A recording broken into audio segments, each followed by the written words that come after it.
ਧੰਨ ਗੁਰੂ ਨਾਨਕ ਸਾਹਿਬ ਮਹਾਰਾਜ ਦੇ ਆਉਣ ਤੋਂ ਪਹਿਲਾਂ ਇੱਕ ਧਾਰਨਾ ਚੱਲਦੀ ਆ ਰਹੀ ਸੀ। ਧਾਰਨਾ, ਔਰ ਉਹ ਧਾਰਨਾ ਸੀ ਇਹ ਜੋ ਓਮ ਸ਼ਬਦ ਹੈ। ਇਹ ਓਮ ਸ਼ਬਦ ਦੇ ਵਿੱਚ 3 ਅੱਖਰ ਹਨ। 3 ਅੱਖਰ।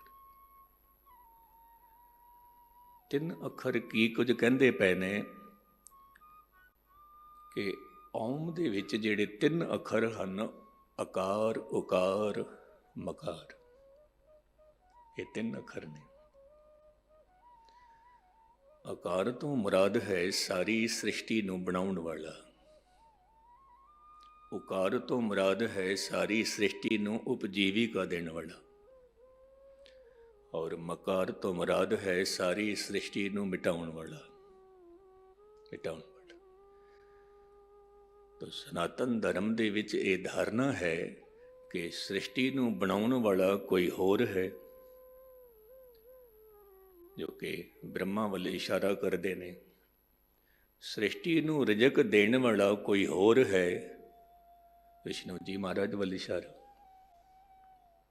ਔਰ ਸ੍ਰਿਸ਼ਟੀ ਨੂੰ ਮਿਟਾਉਣ ਵਾਲੀ ਸ਼ਕਤੀ ਕੋਈ ਹੋਰ ਹੈ, ਸ਼ਿਵ ਜੀ ਮਹਾਰਾਜ ਵੱਲ ਇਸ਼ਾਰਾ।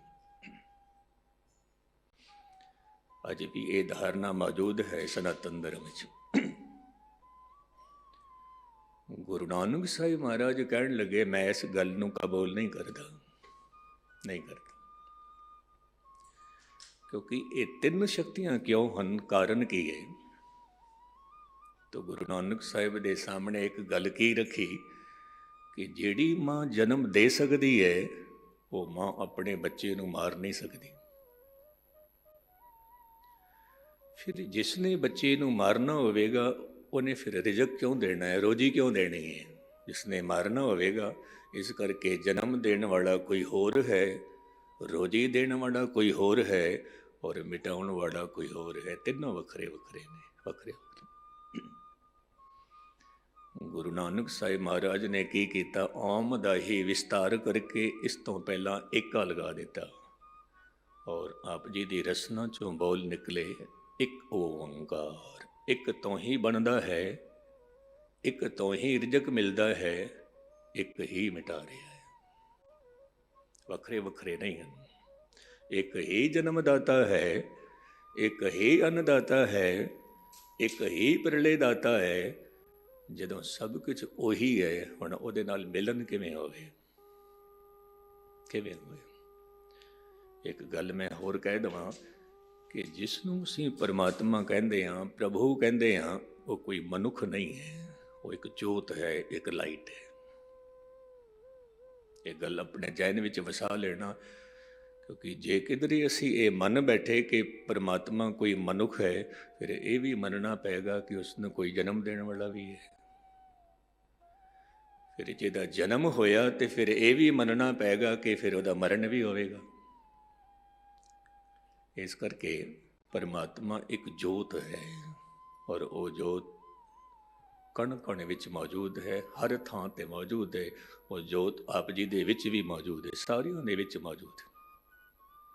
ਅੱਜ ਬੇਸ਼ੱਕ ਆਪ ਜੀ ਇਸ ਗੱਲ ਨੂੰ ਨਾ ਕਬੂਲੋ, ਜਦੋਂ ਮਨੁੱਖ ਦੀ ਅਵਸਥਾ ਬਣਦੀ ਹੈ, ਉਦੋਂ ਉਸ ਨੂੰ ਖਬਰ ਮਿਲਦੀ ਹੈ ਕਿ ਤੂੰ ਖੁਦ ਹੀ ਖੁਦਾ ਹੈ, ਖੁਦ ਹੀ ਖੁਦਾ ਹੈ। ਤੋ ਉਹ ਜੋ ਇੱਕ ਹੈ, ਓੰਕਾਰ ਸਰੂਪ ਹੈ, ਮਿਲੇਗਾ ਕਿਵੇਂ? ਉਹ ਸਤਿਗੁਰ ਪ੍ਰਸਾਦ।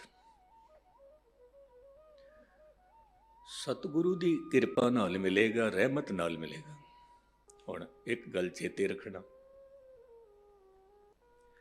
ਜੋ ਜੋਤ ਰੂਪ ਹੈ ਉਹ ਪਰਮਾਤਮਾ ਹੈ।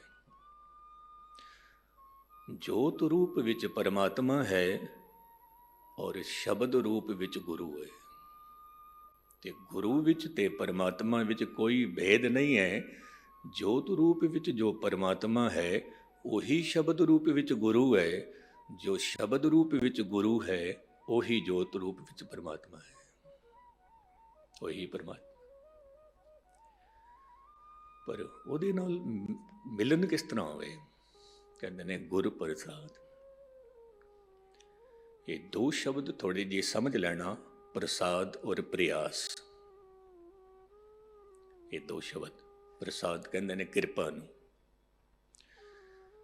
ਧਨ ਇਕੱਠਾ ਹੋ ਸਕਦਾ ਹੈ ਪ੍ਰਯਾਸ ਨਾਲ, ਲੇਕਿਨ ਜੀਵਨ ਦੇ ਵਿੱਚ ਧਰਮ ਪੈਦਾ ਹੋ ਸਕਦਾ ਹੈ ਪ੍ਰਸਾਦ ਨਾਲ, ਕਿਰਪਾ ਨਾਲ। ਬਹੁਤ ਸੁੰਦਰ ਮਕਾਨ ਬਣ ਸਕਦਾ ਹੈ ਪ੍ਰਯਾਸ ਨਾਲ, ਲੇਕਿਨ ਜੀਵਨ ਦੇ ਵਿੱਚ ਮੰਦਰ ਬਣ ਜਾਵੇ ਪ੍ਰਸਾਦ ਦੇ ਨਾਲ, ਕਿਰਪਾ ਦੇ ਨਾਲ। ਬਹੁਤ ਸਾਰੇ ਪਦਾਰਥ ਇਕੱਠੇ ਹੋ ਸਕਦੇ ਨੇ ਪ੍ਰਯਾਸ ਨਾਲ, ਲੇਕਿਨ ਪਰਮਾਤਮਾ ਦੇ ਨਾਲ ਮਿਲਨ ਹੁੰਦਾ ਹੈ ਪ੍ਰਸਾਦ ਨਾਲ, ਕਿਰਪਾ ਨਾਲ। ਇਸ ਕਰਕੇ ਗੁਰੂ ਨਾਨਕ ਸਾਹਿਬ ਮਹਾਰਾਜ ਕਹਿੰਦੇ ਨੇ ਉਹ ਪ੍ਰਸਾਦ ਨਾਲ ਮਿਲਦਾ, ਕਿਰਪਾ ਦੇ ਨਾਲ। ਹੁਣ ਅਸੀਂ ਕੀ ਕੁਝ ਕਰੀਏ ਕਿ ਸਾਡੇ ਤੇ ਰਹਿਮਤ ਹੋ ਜਾਵੇ, ਕਿਰਪਾ ਹੋ ਜਾਵੇ? ਕੀ ਕਰੀਏ ਅਸੀਂ? ਬਸ ਉਹਦੀ ਉਕਤੀ ਜੁਗਤੀ ਗੁਰੂ ਅਰਜਨ ਦੇਵ ਸਾਹਿਬ ਦੱਸ ਰਹੇ ਨੇ। ਇੱਕ ਛੋਟਾ ਜਿਹਾ ਮੈਂ ਉਦਾਹਰਨ ਸਮਝੋ, ਉਥਾਨ ਕਾ ਸਮਝੋ, ਆਪ ਜੀ ਦੇ ਮੈਂ ਸਾਹਮਣੇ ਰੱਖਾਂ। ਇੱਕ ਬੱਚੀ ਆਪਣੀ ਮਾਂ ਨੂੰ ਕਹਿੰਦੀ ਹੈ, ਐ ਮਾਂ, ਮੇਰੇ ਕੋਲ ਨਾ ਕੋਈ ਰੂਪ ਹੈ, ਨਾ ਮੇਰੇ ਕੋਲ ਕੋਈ ਰੰਗ ਹੈ, ਨਾ ਮੇਰੇ ਕੋਲ ਕੋਈ ਢੰਗ ਹੈ, ਮੈਨੂੰ ਕੋਈ ਐਸੀ ਜੁਗਤੀ ਦੱਸ, ਮੈਨੂੰ ਪਤੀ ਦਾ ਪਿਆਰ ਨਸੀਬ ਹੋਵੇ। ਬੱਚੀ ਪੁੱਛਦੀ ਹੈ ਮਾਂ ਨੂੰ, ਐ ਮਾਂ, ਮੈਨੂੰ ਕੋਈ ਜੁਗਤੀ ਦੱਸ, ਪਤੀ ਨਾਲ ਮੇਰੀ ਪ੍ਰੀਤ ਬਣੇ, ਮੁਹੱਬਤ ਬਣੇ।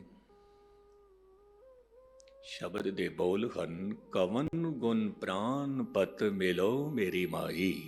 ਐ ਮਾਂ, ਕਿੰਨਾ ਗੁਣਾਂ ਦੇ ਨਾਲ ਮੈਂ ਪ੍ਰਾਨਪਤੀ ਨੂੰ ਮਿਲ ਸਕਾਂ, ਕਿੰਨਾ ਗੁਣਾਂ ਨਾਲ। ਤਾਂ ਮੈਂ ਅਰਜ਼ ਕਰਾਂ, ਜੇ ਬਹੁਤ ਗਹਿਰਾਈ ਨਾਲ ਵਿਚਾਰ ਕੀਤੀ ਜਾਵੇ ਤਾਂ ਪਰਮਾਤਮਾ ਹੈ ਹੀ ਗੁਣਾਂ ਦਾ ਸਾਗਰ।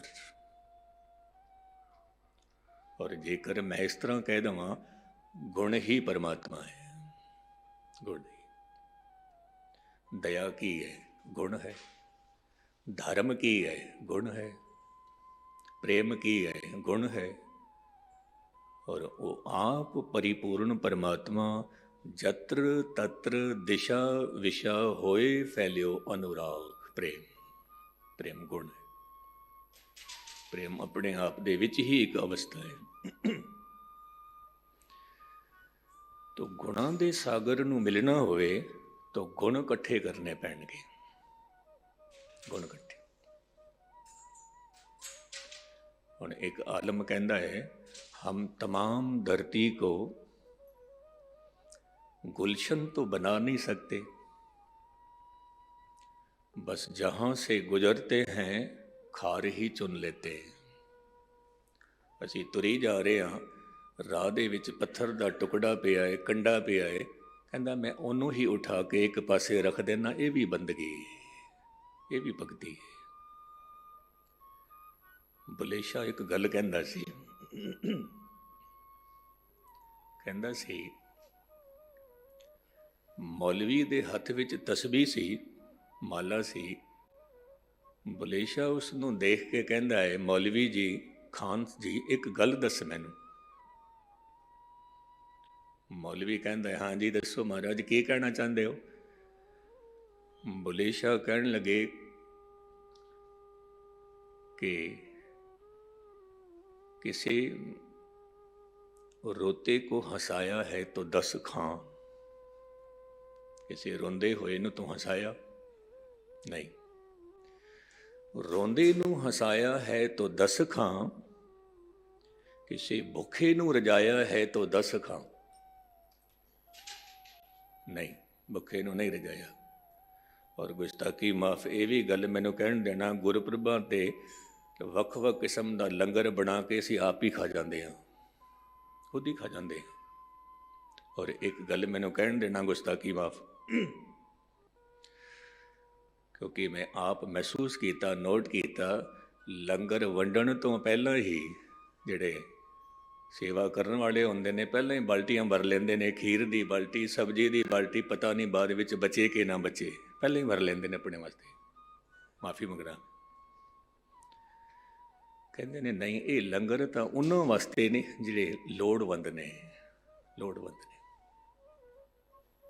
ਕਿਸੇ ਭੁੱਖੇ ਨੂੰ ਰਜਾਇਆ ਹੈ ਤੋ 10 ਖਾਂ, ਕਿਸੇ ਰੋਂਦੇ ਨੂੰ ਹਸਾਇਆ ਹੈ ਤੋ 10 ਖਾਂ, ਕਿਸੇ ਦੇ ਰਾਹ 'ਚ ਰੋੜੇ ਨੂੰ ਹਟਾਇਆ ਹੈ ਤੋ 10 ਖਾਂ, ਕਿਸੇ ਜ਼ਖਮੀ ਦਾ ਫਟ ਨਹੀਂ ਸੀਤਾ, ਐਵੇਂ ਫੇਰੀਆਂ ਤਸਬੀਆਂ ਕੱਖ ਨਹੀਂ ਕੀਤਾ, ਉੱਥੇ ਅਮਲਾਂ ਤੇ ਹੋਣਗੇ ਨਿਬੇੜੇ, ਕਿਸੇ ਨੇ ਤੇਰੀ ਜਾਤ ਪੁੱਛਣੀ।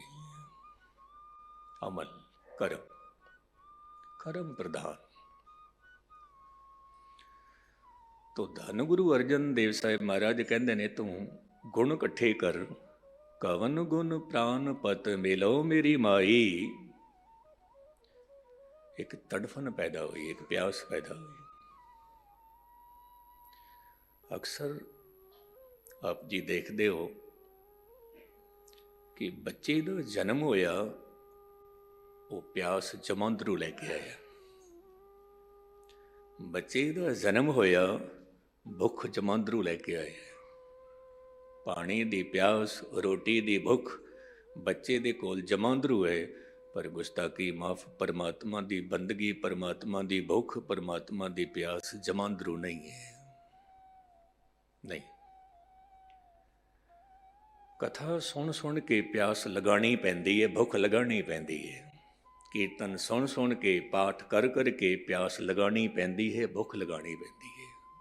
ਇਸ ਕਰਕੇ